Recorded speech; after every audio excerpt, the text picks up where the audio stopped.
Assalamualaikum warahmatullahi wabarakatuh. Perkenalkan, nama saya Inta Febrianti dari kelas 10 PBK 2.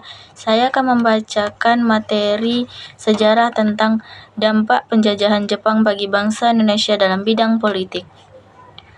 Penjajahan Jepang mengakhiri pemerintahan kolonial Belanda di Indonesia. Hal ini membuat perasaan nasionalisme bangsa Indonesia kala itu menjadi semakin kuat. Pada saat yang sama, Jepang mendirikan pemerintahan militer yang berusaha mengintegrasikan Indonesia dalam kerangka Asia Timur Raya yang dipimpin Jepang. Sejak awal pendudukannya di Indonesia, Jepang melarang segala aktivitas politik seperti organisasi politik, organisasi sosial maupun organisasi keagamaan serta mengganti organisasi tersebut dengan organisasi bentukan Jepang.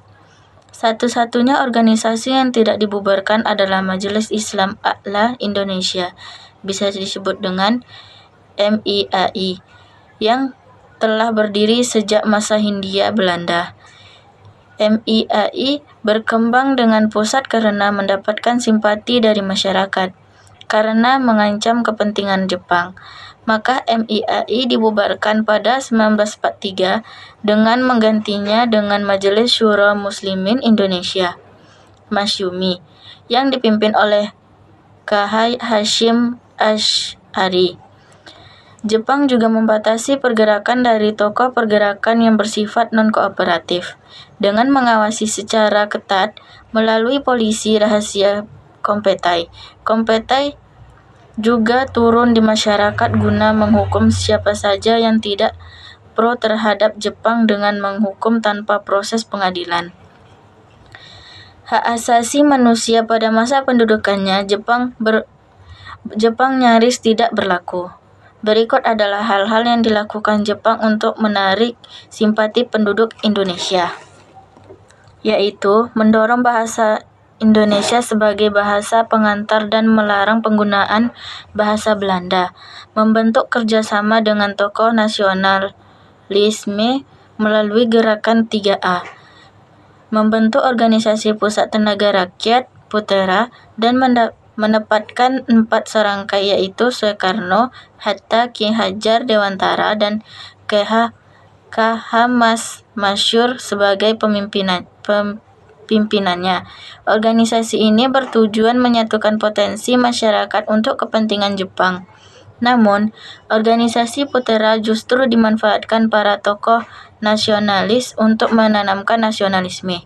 Setelah melihat Putera lebih bermanfaat pada kepentingan Indonesia, maka Putera dibubarkan oleh pemerintah Jepang, membentuk Badan Pertimbangan Pusat atau dinamakan Chuo Sangiin pada 1 Agustus 1943. Tugas dari Chuo Sangiin adalah memberikan saran atau tindakan yang dapat diambil oleh pemerintah Jepang, serta menjawab pertanyaan terkait masalah-masalah politik. Mendirikan Jawa Hokkaido, Himpunan Kebangkitan Jawa, pada tahun 1945. Berbeda dengan organisasi yang lain, Jawa Hokkaido dipimpin oleh seorang Gunseikan atau kepala pemerintahan karena merupakan organisasi resmi pemerintah. Berikut adalah dampak dari penduduk di bidang politik bagi bangsa Indonesia. 1. Melakukan pelarangan terhadap penggunaan dari bahasa Belanda dan diizinkan untuk menggunakan bahasa Indonesia. Diizinkan penggunaan dari bahasa Indonesia untuk menjadi sebuah bahasa komunikasi yang digunakan secara nasional guna untuk meningkatkan rasa nasionalisme. 2. Melakukan pembentuk dari Badan Persiapan Kemerdekaan Indonesia seperti BPU, PKI, dan PPKI.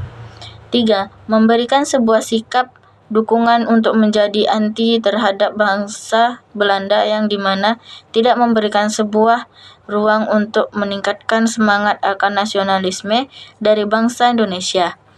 4. Memberikan sebuah kesempatan dari rakyat Indonesia untuk dapat bergabung ke dalam pemerintahan. 5. Menerima sebuah dukungan dari rakyat Indonesia sehingga Jepang akan mendapatkan kekuatan.